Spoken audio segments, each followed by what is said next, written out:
Hello dear friends, আবারও আসলাম আরেকটা নতুন সেশন নিয়ে। তো আজকের সেশনে আমরা টোটাল আমাদের যে রয়েছে আওয়ার র্যাঙ্ক আর আওয়ার রান এওয়ে কাইট তার সম্পূর্ণ কোয়েশ্চেন অ্যান্সার টেক্সটে যা কিছু কোয়েশ্চেন অ্যান্সার আছে আমরা আজকে করিয়ে দেব। তো প্রত্যেকে নিজের বইটা খুলে রেখো এবং পেন্সিল একটা সাথে নিয়ে সাথে সাথে আমার সাথে সাথে লিখে নিও, এতে তোমার সময়টা অনেকটা বেঁচে যাবে। ঠিক আছে, তো বেশি কথা না বাড়িয়ে চলো আজকের এই ছোট্ট সেশনটিকে আমরা শুরু করি। নতুন একটা সময় পেয়েছি তুমি আর আমি একত্রে কোনো কিছু করার জন্য, ঠিক আছে, নিজের স্বপ্নকে ওড়ান দেওয়ার জন্য। তো চলো শুরু করা যাক আজকের ছোট্ট সেশন। ফার্স্ট দেখো কি আছে, দেখো আজকে আমাদের টপিক হচ্ছে আওয়ার রানওয়ে কাইট থেকে পুরো টপিক আছে, বোঝাতে পারছি। চলো, প্রথম রয়েছে প্রশ্ন এমসিকিউ টাইপের, যে তোমাদের 3টা কোয়েশ্চেন ছিল তার 3টার উত্তর। প্রথম প্রশ্নের উত্তর কী আছে, keeper of big half moon lighthouse. Big half মুনের লাইট হাউসের রক্ষক কে ছিলেন? ফাদার। ঠিক আছে, ফাদার হবে, কেননা আর্নটেস্তা তো ছিলেন নে, ক্লড তো ডিক আর তো বাচ্চাগুলো ছিল। এরপর রয়েছে family move to mainland in. আমাদের যে পরিবারটা মেনল্যান্ডে ঘুরতো, মেনল্যান্ডে ফিরে আসতো কখন? কখন আসতো? সামারে, স্প্রিংয়ে, মনসুনে, উইন্টারে। উত্তর হবে উইন্টার। তারপরে চলো অপশন নম্বর, তারপরে প্রশ্ন number C, asked about relation, father looked happy, angry, sorrowful, irritated. Happy মানে খুশি, অ্যাংরি মানে রাগী, ঠিক আছে, সরোফুল মানে দুঃখিত, ইরিটেটেড মানে বিরক্ত হওয়া। তাহলে কী হবে? সরোফুল। তাহলে অপশন প্রত্যেকে দাগিয়ে যদি নিয়ে থাকো আমরা আগের দিকে যাব। ঠিক আছে, দেখো এরপর কী রয়েছে, ইউনিট 1-এর আমাদের যে চার্ট বক্সটা দেওয়া ছিল সেই চার্ট বক্সটাকে আমরা এইভাবে পূরণ করেছি। নিচের দিকেরগুলো হচ্ছে উত্তর, উপরের দিকেগুলো হচ্ছে প্রশ্ন। ঠিক আছে, প্রথমে প্রশ্ন ছিল the name of the island, উত্তর লিখতে হবে বিগ হাল্প মুন। দ্বিতীয় নম্বর প্রশ্ন ছিল এজ অফ ক্লড, ক্লডের বয়স কত ছিল? 12 ইয়ার ওল্ড। তারপরে হচ্ছে game played by Claude and narrator, এটা কী হবে? Pirates cave. তাহলে এই 3টে তাড়াতাড়ি তুলে নাও,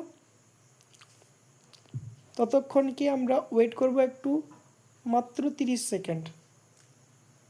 ঠিক আছে, 30 সেকেন্ডের মধ্যে তোমাদের তুলতে হবে।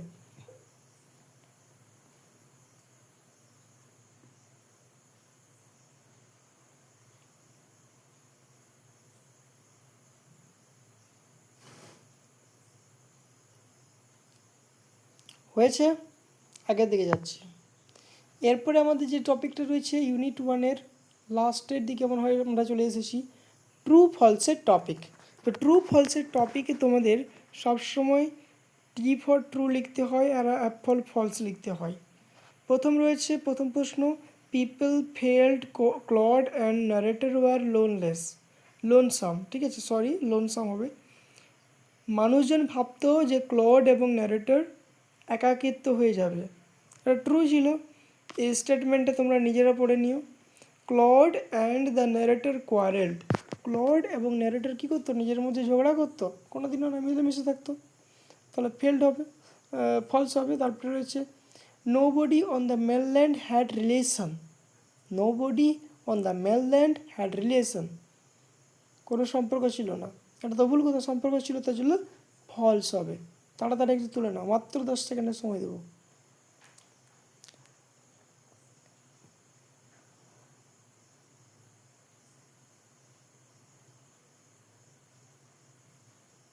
চলো এরপরে দেখো আমাদের ইউনিট 2-এরই আমাদের যে রয়েছে, ইউনিট 1 পড়লাম, এখন ইউনিট 2-এর যে এমসিকিউগুলো আছে সেগুলো দেখো।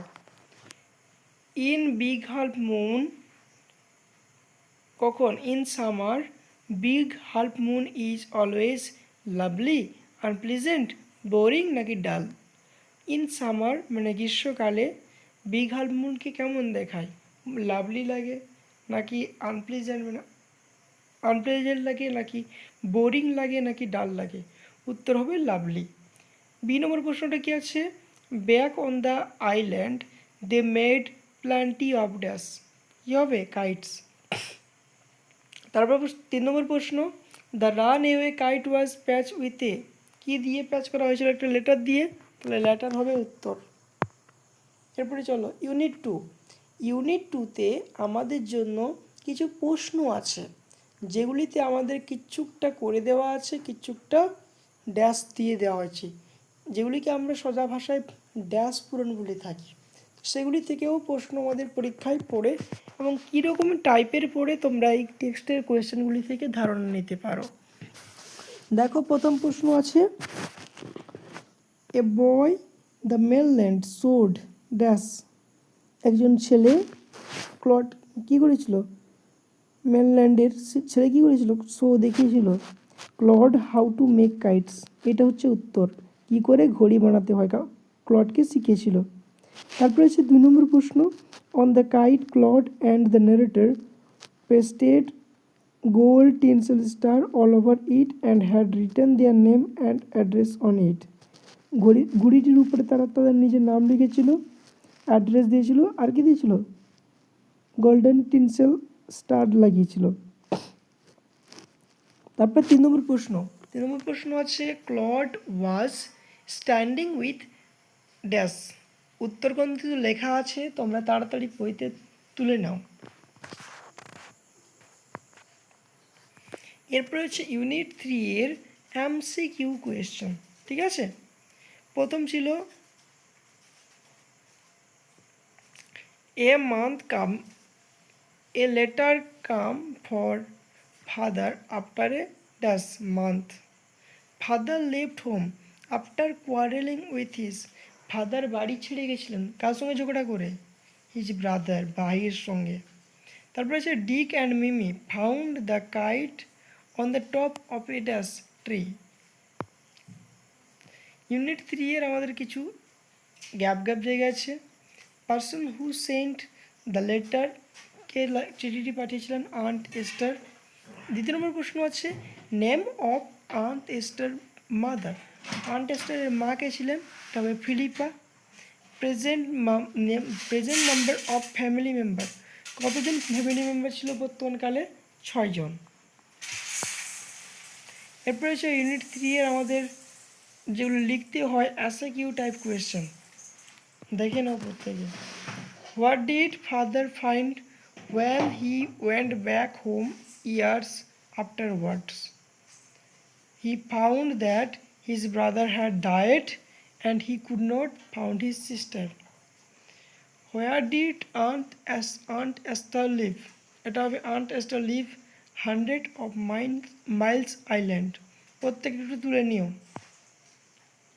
তো এই ছিল আমাদের ছোট্ট সেশন, যেখানে আমরা আমাদের সমস্ত টেক্সটের কোয়েশ্চেন অ্যান্সার দিয়ে দিলাম।